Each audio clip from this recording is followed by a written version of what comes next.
What's up guys? Ito, nakuha namin passion fruit from Antipolo. Ayan, gawin nating juice. Okay? Passion fruit juice. Masarap daw to.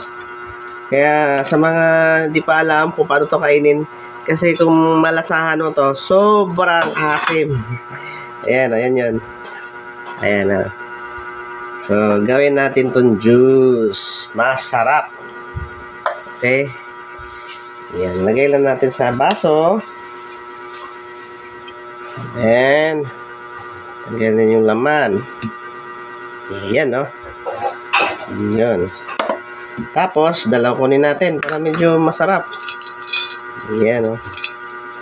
Ito yung mga wild dragon fruit siguro to.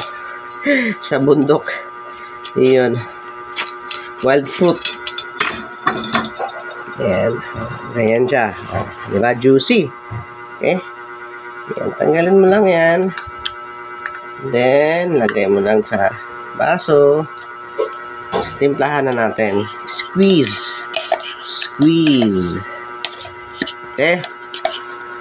Lagyan natin ng asukal at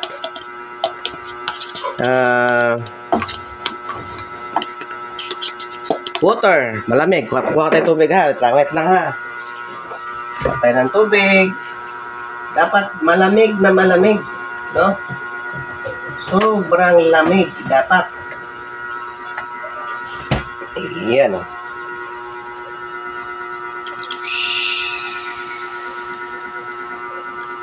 Ayos. Tapos, timplahan na natin ang asukal. Para mas lalong masarap. Ayan.